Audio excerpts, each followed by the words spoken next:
कामाख्या की सिद्धि कौन कर सकता है? और जो भी कर रहे हैं उनकी सिद्धि, तो उनको क्या-क्या प्राप्त हो सकता है?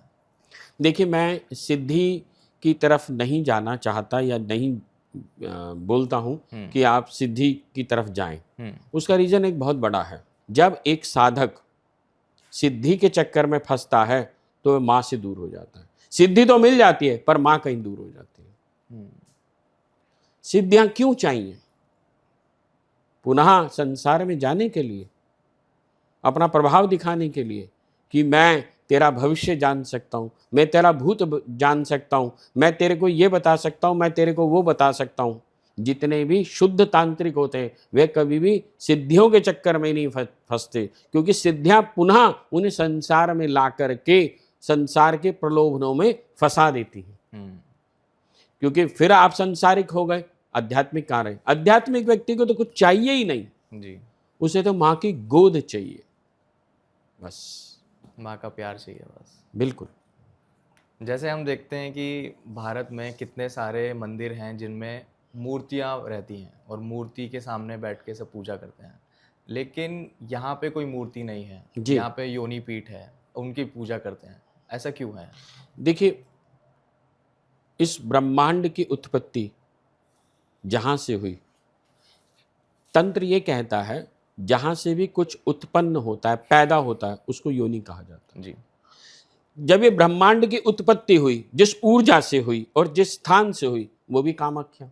हुँ, और जहाँ से हमारे विचार उत्पन्न होते हैं, बुद्धि के अंदर शुद्ध विचार, जी। यही विचार ही तो हैं जो एक व्यक्ति से दूसरे व्यक्ति को भिन्न बनाते हैं। हुँ, वरना तो शरीर के स्तर पर प्रत्येक व्यक्ति एक जैसा ही होता है।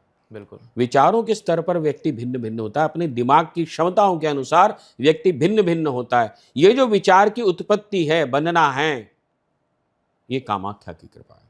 हुँ, जहां से वो विचार पैदा होते हैं, जिस बुद्धि में वह शुद्ध विचार पैदा होता है, जिसको प्राप्त करके व्यक्ति कोई बड़ा वैज्ञानिक बनता है, कोई आइंस्टीन बनता है, कोई प्रधानमंत्री बनता है, कोई डॉक्टर बनता है, इंजीनियर बनता है, आईएएस बनता है, जी, वह अपने विचारों के उपरांत ही तो बनता है। जी। जब मां कामाख्या की कृपा, वरद हस्त, वरद आशीर्वाद उसको प्राप्त होता है, तभी वह जीवन में उत्कर्ष और प्रकर्ष को प्राप्त कर पाता है, अन्यथा नहीं। क्योंकि विचार कैसे बन रहा है, कहां बन रहा है, वही स्थान कामाख्या है। हुँ, मैं कई बार बता चुका हूं, Kamakhya is not a vagina. Hmm, Kamakhya means वह स्थान जहां से ऊर्जा उत्पन्न हो रही है। आप उस ऊर्जा को कैसे बना रहे हैं और कैसे उसका यूटिलाइजेशन कर रहे हैं, वह बुद्धि विवेक कहां जागृत हो रहा है।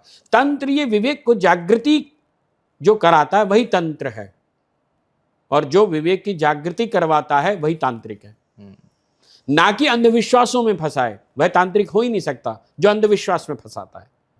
जो जीवन को परिवर्तित कर सकता है वही गुरु होता है, जो तंत्र को जानता है, जो ऊर्जाओं के साथ खेलना जानता है। जी। उसे पता है इसकी ऊर्जा निम्न है, इसको उच्च स्तर पर कैसे लेकर के जाना है, हुँ, वो जानता है। जी, जब आप अपने जीवन के अंदर उस संकट की घड़ी में गुरु के सानिध्य के अंदर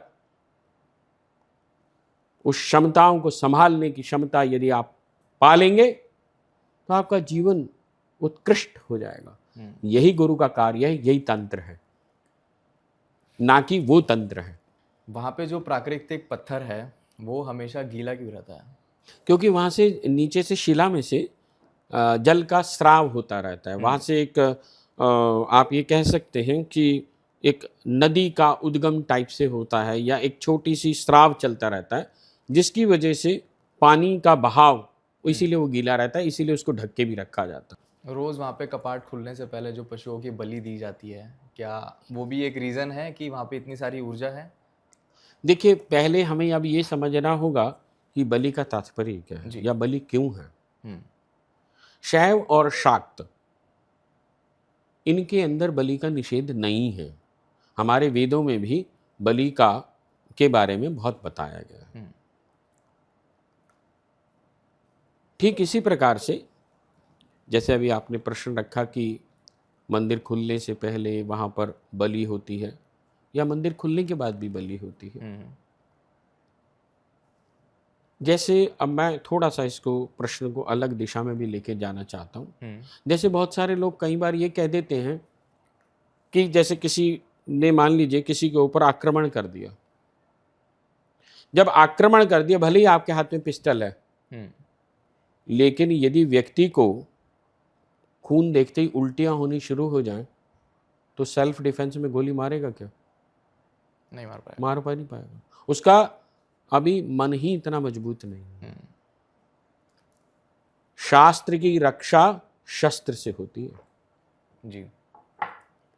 आज कश्मीर की दशा इसलिए नहीं हुई, इसलिए हुई क्योंकि वहां हम शस्त्र उठाना भूल गए।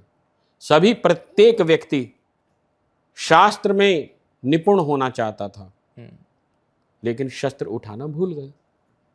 जब हम अपनी रक्षा अपने आप ही नहीं कर पा रहे तो कोई और कैसे करेगा? हम जब बलि देते हैं तो उससे हमारा मन मजबूत होता है। पहला, ये तो सामान्य की बात कर रहा हूं। अब इसमें तांत्रिक बात भी है कि जिस पशु की बलि होती है, यहां पर शास्त्रों में यह बताया गया है विशेष रूप से अपने खाने के लिए कभी बलि नहीं दी जाती है, उसे निषेध माना गया। अच्छा। देश, दिशा और काल, इसका हमेशा मान रखना पड़ता है, भान रखना पड़ता है। जैसे मान लीजिए आप बहुत ही ठंडे प्रदेश में हैं, अब मान लीजिए जो हमारा कोई मिलिट्री का व्यक्ति है जो बिल्कुल लद्दाख या अन्य सीमाओं पर खड़ा है, अगर वह वहाँ मांस भक्षण नहीं करेगा तो शायद वो मर ही जाएगा, क्योंकि ठंडी इतनी, बिल्कुल उसको गर्मी चाहिए। परंतु यदि कोई व्यक्ति इतनी गर्मी के अंदर भी मांस भक्षण करेगा तो उसे अन्य प्रॉब्लम भी हो सकती है, बीमारियां हो सकती है अलग अलग। तो ये इसीलिए हमारे यहाँ शास्त्रों में बताया गया है कि किस समय में क्या करना चाहिए और क्या नहीं करना चाहिए। मांस भक्षण का निषेध नहीं बताया, देश, दिशा, काल का सम्मान और ये सब बात हमें बताई गई है कि कैसे करना चाहिए, क्यों करना चाहिए।